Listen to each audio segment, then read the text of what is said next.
Баршаңызға сәлем достар, сіздермен Балнұр. Бүгін сіздермен миксерсіз тез дайындалатын осы тағамды дайындайтын боламыз. Менімен бірге болыңыздар. Ол үшін ең алдымен сүтімізді ысытып қоямыз. Қантымызға бір жұмыртқамызды салып, жақсылап араластырып аламыз. Оның үстіне ұнымызды саламыз, тағы да араластырамыз.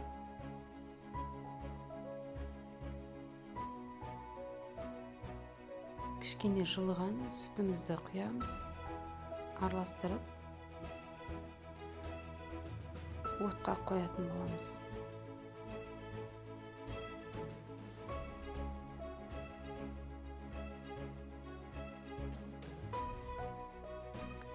Отта осылай үздіксіз араластырып тұрамыз. Қоюланғанша отта ұстайтын боламыз. Менде уже қоюланып бастады. Енді үстіне сары майымызды саламыз.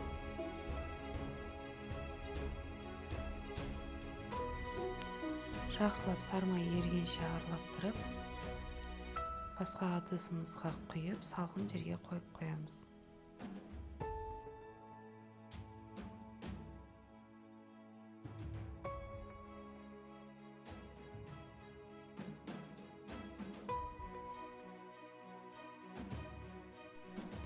Бетін ВКонтакте міндетті түрде пищевой пленкамен жабамыз.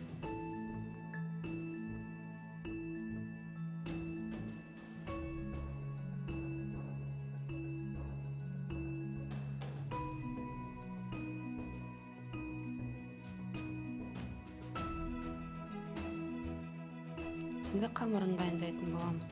Ол үшін жұмыртқамызға қантымызды салып, жақсылап араластырып аламыз. Оның үстіне қаймағымызды саламыз, тағы да араластырып аламыз.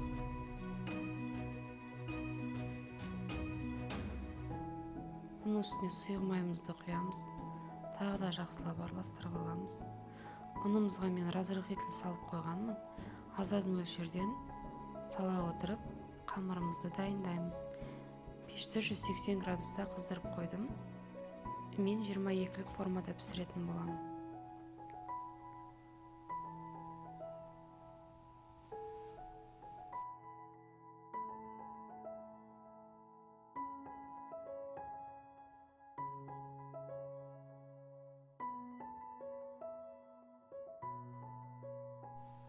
Міне қамырымыз осындай болып шығуы тиіс. Енді осыны 22-лік формамызға саламыз. Форманың астына міндетті түрде пергамент қағазын төсейміз. Міне қамырымызды осы формаға саламыз. Бетін тегістеп, алдын ала дайындап алған кремімізді кондитерский мешокқа салып, осының бетіне әдемілеп узор жасайтын боламыз.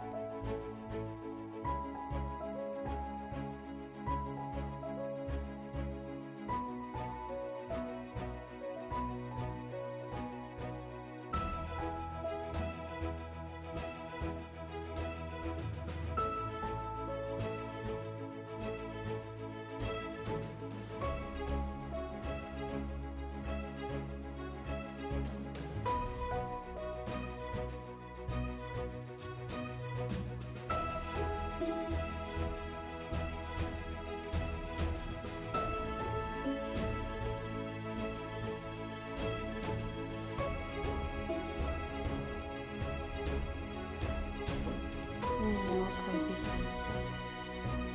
салдым бетіне. Сіздер өз қалауларыңызша жасасаңыздар болады. Міне менің пирогым пісіп шықты. Енді осыны кемінде 10-15 минутқа суытып аламыз. Сосын жанын пышақпен кесе отырып, формадан босатамыз. Видео ұнады деген ойдамын. Барлықтарыңыз жасап көріңіздер. Ас болсын. Видео ұнап жатса лайк басып, тіркеліп, комментарий қалдырыңыздар. Сау болыңыз.